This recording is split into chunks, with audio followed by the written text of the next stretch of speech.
Friday evening, 3/21/25. An eventful day. Um, kind of, I slept pretty well last night, but I remember when this morning Trump doing his interview and introducing the new Generation 6 jet F-47. Um, seems like the military named it after 47, but there's a picture of part of it behind Trump when he was speaking, so it's unmissable. We should see that. Hegseth is there, Trump's there, cool, calm and collected as usual, and then that I guess one of the top generals, maybe from the Air Force, and another military person. But evidently, the capabilities of that airplane, Boeing's going to make it, and I guess the BUAP is not an issue anymore. Um, so Trump talked about that, and then you know I kind of like to keep up with Juan because I think he's an excellent intel source, especially about that kind of stuff. So, when they say 2020, it's not over yet. It's because, like Juan said today, once they get on Nino's corner, I don't think it's anywhere else, and that's why I think it's worth $4.99 a month to have Nino's corner. Because I haven't seen it anywhere else. Sometimes people get it and put it where, but Nino interviewed him. Juan was still in Vegas. I think he's taken off. Looks like he's going to be in Hawaii in a couple weeks, traveling a bunch as usual. But, he did repeat, and I'm glad he does, that the wheels of justice grind slowly. But when they grind slowly, they grind very fine. So the election fraud is going to come out, probably in places that you almost can't even imagine, but it's going to fully come out. And the individuals that participated in election fraud, it's an act of war because it puts the wrong people in office. Then they vote for policies that the American people don't really want. It costs millions of lives, frankly, in war, people killing each other. So election fraud, Juan says it happened in 72 countries. That's the big deal.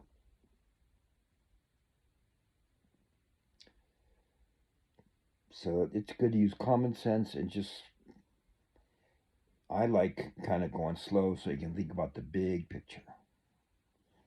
Um, but in the short run, to use an economic term, looks like the world's going to change on Liberation Day. Trump talked about it today, which is April 2nd. I get a kick out of Trump too. He didn't want to put on April 1st. So people, he says so they wouldn't think it's a joke. So April 2nd, Liberation Day, and it's basically going to be classic economics.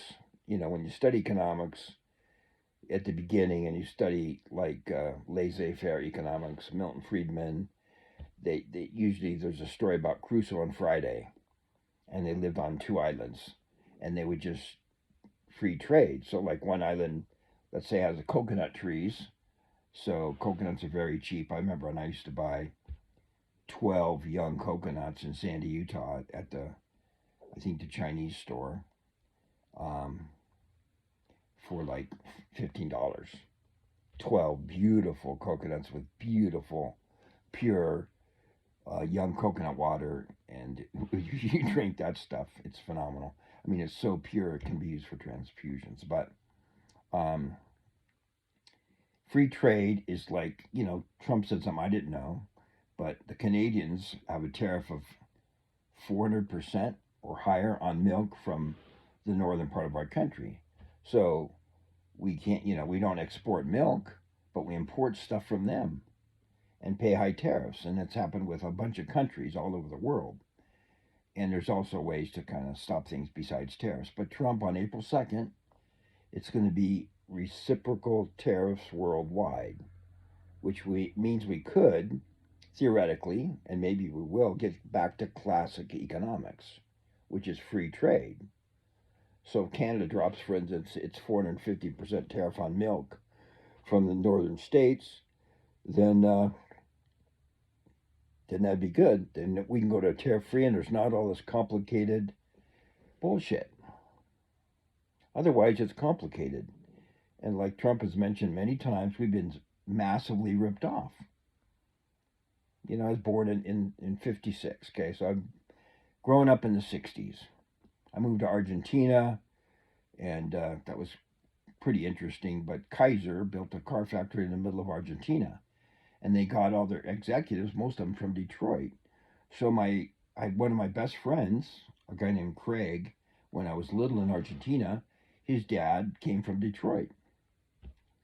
And they had some really smart people, and Kaiser made some really cool cars. One of them was called the Torino, and it was just a lot of fun because my dad was the coach at the private school, Academia Arguello, in Arguello, Argentina, cerca Cerro de las Rosas, where we lived.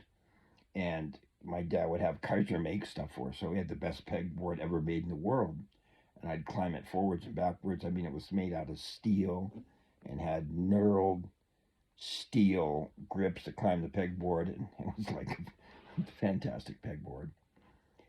But when there's freedom and regulations aren't stopping you and people aren't stealing your patents like has been done for quite a while at the U.S. Patent Office, we could have a society where people could invent things, have their intellectual property protected and not ripped off, where there's not fentanyl in our country killing so many young people.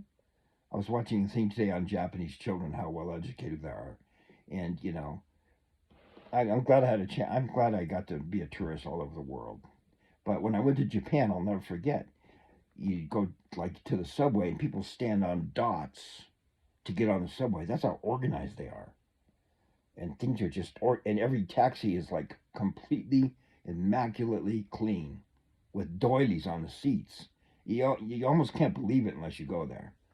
And then, sushi is just, it's the best sushi in the world, Japan. That's where it comes from, as far as I know. Sashimi. And so if we get to this world of freedom and not 1,000 regulations to stop what you're doing and 1,000 taxes on everything you can think of. Like I remember studying with Cleon Scouts in the Constitution, there was like 400 taxes on bread before you eat it. Because, every vehicle that transports the dough, the flour, there's just so many taxes that you can almost not imagine how many there are. There'll be freedom to, take whatever you want, and no big hassle on that. So I'm really looking forward to Liberation Day, April 2nd, and then the world that we can create after that. So people that are creative will be set free. And, people think they need a college education. You don't need a college education. You need to find, if there's a need and you'll fill it, like I used to cut down trees when I was in college, because I just was not the McDonald's or Jack in the Box type of guy. My brother worked at Jack in the Box, I remember, and he got a big raise to $1.91 an hour, and he had to run the whole place by himself. The Jack in the Box in Los Angeles did everything by himself, at night. But that's how it was back then. And then I decided to go in the tree cutting business. I didn't have a license, and so people like that would cut down a dead tree, they might charge $300. And I'd drive around the neighborhood, find a dead tree, and say, boom, boom. And about 1 out of 10 times, do you have a license to cut down the tree? I wouldn't even talk about it. I'd say, hey, see that dead tree right there? I'll take it out for $75. Cut it up into wood or take it away. They go, really, young man? I'd go, yeah, really. Take me 10 or 12 minutes, and they'd go, you already done? Yeah. And $75, 15 minutes. Then you go, maybe I shouldn't work for $1.91 an hour. Maybe I should be entrepreneurial. But then pretty soon you have to have a business license for this and that. And, I mean, even little kids selling lemonade back in the day, tons of kids did that. And I remember people sold popsicles out of the fridge. You walk in their house and buy a popsicle made out of a Dixie cup, leave your 5 cents and walk out. It was that honest. It was like a great time to grow up. And now you go by, some little kid's got a lemonade stand, and some high-paid official of the city is busting a little kid for selling lemonade without a license. It got ridiculous. And now the ridiculousness is changing. And with this freedom, it's going to be very interested economically. The bottom line, they call it economics the dismal science, but actually it's going to be rather super duper exciting to have freedom to do what you want. We're truly free, there's going to be no licensing societies. So you don't have to go through 12 years of medical school to say, hey, that plant will make you feel better, or that plant will help arthritis, or that plant will help anxiety. And it won't have to be made based from petroleum products. So I'm gonna it's. I like to think about the future. I know I have beautiful women in my life, and I think all women, good women, are beautiful. Evil women aren't beautiful, and there are evil women and evil men, of course. But it's going to come out the horrible things that they did. You kind of don't want to see it, but justice is coming, and I'm grateful to Mr. O'Savin for basically pointing the direction of the current world for the last 7 years that I've known about. The scriptures do that too, and so if you have a foundation of scriptures and conspiracy before you even know who one is, it's a good thing. And like None Dare Call It Conspiracy, I read that book 30 years before I met Juan, and I showed it to Juan in Vegas. He's so funny. And so he goes, "You want me to sign?" I go, "No, Juan, that's okay." Because I've got other books signed by him. I had him sign the Book of Enoch when I was there 2 weeks ago. But None Dare Call It Conspiracy is recommended by Ezra Taft Benson, and it's written by one of the authors is Larry Abraham. And what do you know? Juan knew the guy personally. So the big picture is being implemented. It doesn't happen overnight, but it's happening. Because, I look at the Utah mountains and people like, can't they get all the bad guys? I just think of how many tunnels could be just in the mountains right by me. There's mountains all over the world. And you look at some of those tunnels like under Odessa. I saw a video about that, and they've been around for hundreds, if not thousands of years. So this thing to clean up the evil on our planet is extensive, to use British understatement. So I'm looking forward to working in a free environment, growing garden. Oops, good. I got a photo from somebody that I like. Um, some kind of meme photo. It has been a meme war, and it's not over. But think about the progress that's been made. Think about how much safer our streets are going to be. Think about how hard President Trump has worked. And yeah, I still believe that JFK Jr. is alive. I think it's rational, logical, common sense thinking. And if he happens to wear a disguise, from what I understand, he wanted to be an actor more than an attorney. I never wanted to be an attorney because I knew it was a corrupt profession. I kind of figured that out when I was 16.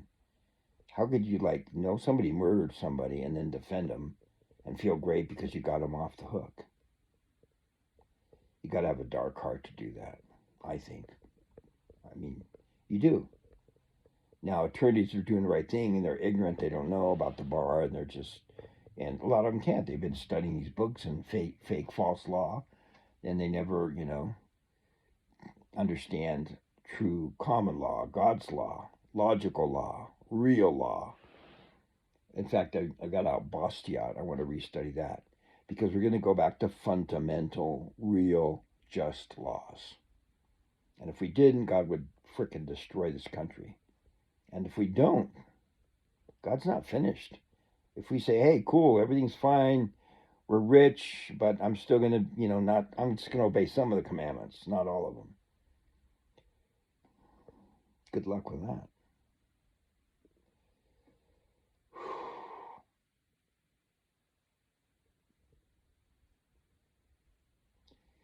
So let's look forward to April 2nd. F-47 super duper cool. I'm grateful Juan gave, and I'm grateful for Nino too. So it's just the way I think. But if I could just hear 25 minutes of Juan a month for $5, I mean, there's no doubt I would get the $5. Somebody donated $30, I think this morning. So thanks so much. That's 6 months of Nino. Anyway, I'm just grateful. A lot of things happened today, and sometimes a day it's almost gone. It's sunset here in Utah. Um, God bless you folks. God bless America. God bless the whole world. God bless the truth seekers and the peacemakers. And I'm grateful to be living in this era of transition where the wickedness that has pervaded this earth for at least 6,000 years is being cleaned up by very brave men. And I'll finish up 1607. Maybe finish up around 17. All you folks that got injured in the wars and are putting out memes, you folks are the super studs and super women. You know, when you go to heaven, your body will be made whole immediately back to 18 or 19 years old at the peak. But you people that lost arms and legs and faces and everything and are putting out memes, you guys help save the world. Because it's hard to track memes. That's what I understand from talking to military guys that understand memes. God bless every single one of you. It must be hard to have been wounded in war, but God bless you, comfort you, hang in there. Don't commit suicide. Please don't. Please don't. I know it's easy for me to say because I got all four of my limbs, but please don't commit suicide. Better days are coming. In the name of Jesus Christ, amen.